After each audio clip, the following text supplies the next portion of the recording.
watching at our opens recently, he has been working on a blue-green combo Enchantress that he has still been working on. He's been undefeated in games so far today, and apparently he still seems to be. He is up a game against Bant. The Bant player, Schlepphorst, has managed to find he has a Kasali Pride Mage in play and an Ethersworn Canonist, and appears to have quite a clock going on.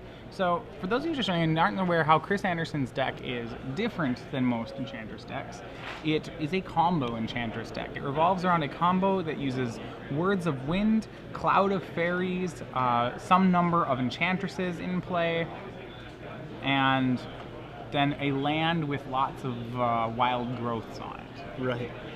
And people have tried to play this deck for years and years, and it's actually pretty good now. Yeah, Chris Andersen swears by it. Says right now you'd be silly not to consider this one of the main players in Legacy. We were talking with him about the deck yesterday. It's easily his best. He thinks the choice that he's going to be making at tournaments coming up here. Right. Now, if you don't recognize the card all the way to the right on Chris Andersen's Morm, I don't blame you. That's a dueling ground. Yeah, so dueling grounds where only one creature may attack and only one creature may block. Exactly. And like an old-timey Silent Arbiter. So we have the swing from Knight of the Reliquary. So Knight of the Reliquary, unsure on its size right now. We'll find that out for you. Yeah. We probably have a Knight of the Reliquary die as well as a Tarmogoyf die down there. And yeah, as you can see, Chris Andersen, a grip full of spells. He has 7 in hand. There's not much he can do with that Canonist in play. Now, this is post-board, so Chris has, he probably has at least some combination of Seal of Primordium and Crozing Grip in his deck. Right, he's going to need some way to deal with this Canonist. And maybe a Harmonic Sliver as well. So he currently is fetching Dryad Arbor, possibly just to chump block with. It'll save him some life, so he doesn't have to chump block with his Enchantresses. And that means the Nether Reliquary grows by 2 more. The fetch land, and then the Dryad Arbor. It's not a Terravore, it's it's not a Terravore. It's only the other guy. Sorry, it's not a Terravore. It does not actually grow. Apologies, yeah. Still, it looks like it's lethal. Chris will start with a Seal of Removal, drawing 2. Alright, so that's going to be able to possibly, Seal of Removal. He's going to have to, if he's going off for his combo turn here, he's going to have to combo through, and apparently it looks like it was Force of Will. Yep. I'm not positive what was cast there. I believe it was a Force of Will. It definitely was. Steven knows he has to force that, but Chris Andersen found another Seal of Removal, so he's just 1 chump block away from maybe being able to break now through he's this spell locked Canonist. for the turn, though. Yep.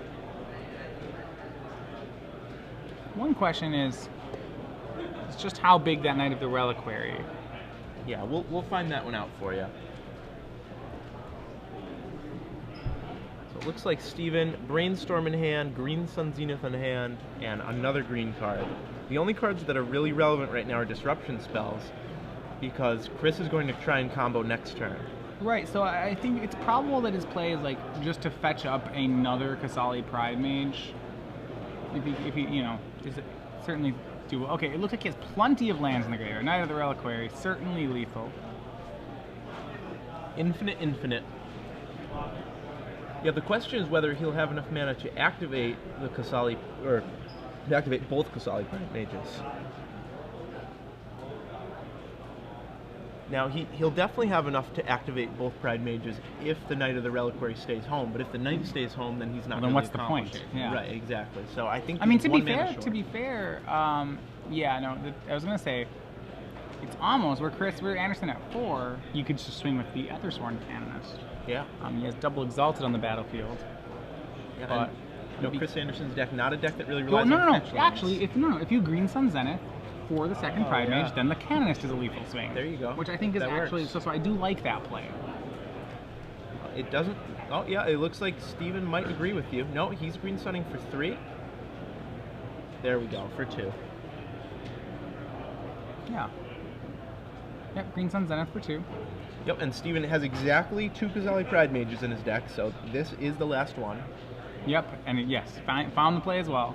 So yeah, that gives him 2. Now Chris Andersen is going to have to combo off next turn through a Ethersworn Canonist and 2 Kasali Pride Mages. My guess is he's not going to be able to do that. I'm not sure. If anyone can do it, it's Chris Andersen. He's definitely the most experienced Enchantress player probably in the world right now. Sure. I mean, it's not unthinkable. Okay, Pride Mage, Dueling Grounds. So I'm surprised he uses the Pride Mage to blow up Dueling Grounds there. I don't like that play at all. Yeah, this way Andersen. This play, yeah. I mean, I was all for getting that and just swinging cannons and leading up with a double disenchant. This play, I don't like this play. Yeah, one life for Chris Andersen is the same as any other life. I think we're going to see Chris Andersen combo off here. So now we get to see how his deck finishes. Yeah. Chris Andersen kind of given a second life here. All right, Seal of Removal on after cast. You can tell Chris, thrilled at how this turned out. Yeah, he didn't, he expected to get to cast one more spell for the rest of the game. Seal of Removal is canned unsummon. You play it and then you have an unsummon waiting on the table for you. All right, so I'm believing he has all the combo pieces. We'll get to see this thing in action. It's pretty good.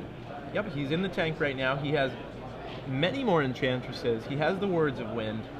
I think right now he's missing a Cloud of Fairies. He's missing a way to generate a lot of mana. And that's what he has to find. Not sure what that middle card is in his hand above the words.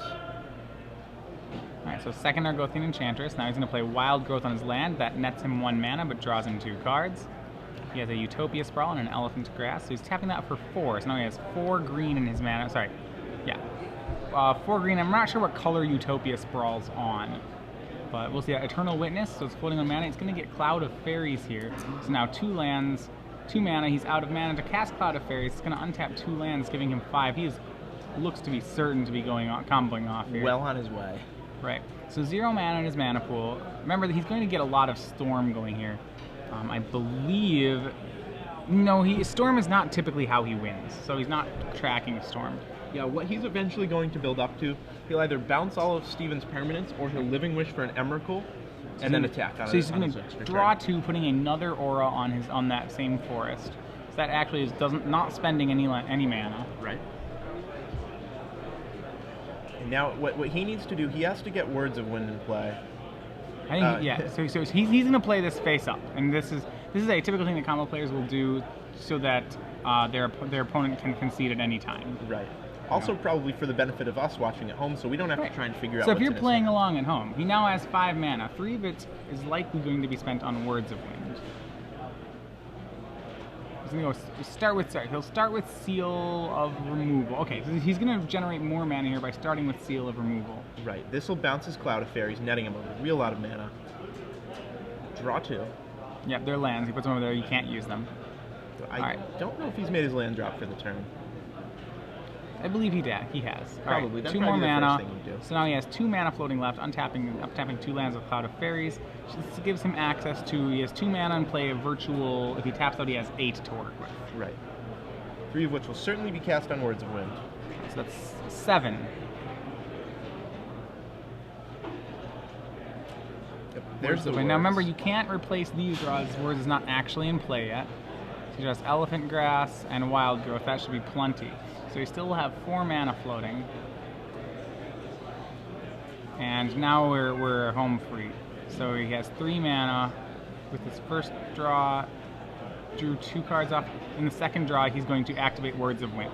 So instead of him drawing a second card, he's going to put his Cloud of Fairies back in his hand, and Steven Schlepphorst is going to have to bounce a spell. Right. So, and here now we're at a loop where Chris Andersen will get to bounce all of Steven's permanents. Right, Cloud of Fairies is going to keep coming. Yeah. All right, Steven Schlepphorst concedes. So in case you're wondering, so what happens there is Chris Andersen will cast 1/1-drop enchantment to draw 2 cards. One of those 2 draws will bounce Cloud of Fairies. Right, and one of Steven's And actually, permanents. both of them could probably, and then the other one could bounce Eternal Witness. One bounces itself. Well, no, sorry, it bounces a different 1-mana enchantment or something like that. Right, exactly. So he continues every loop. He's basically replacing 2 draws while netting mana. One of the 2 bounces draws he replaces, bounces his own Cloud of Fairies. Eventually, all of Steven Schlepphorst's permanents are gone. Right, exactly. And with only 6 permanents, that actually doesn't even take that many iterations, nor does Chris Andersen have to go infinite to do that. Right, so Steven Schlepphorst defeated 2 games to 0. I wonder whether Chris was able to actually combo off through a double Pride Mage that turn. Yeah. It seems like... Your line was definitely a lot better there. Well, I mean, but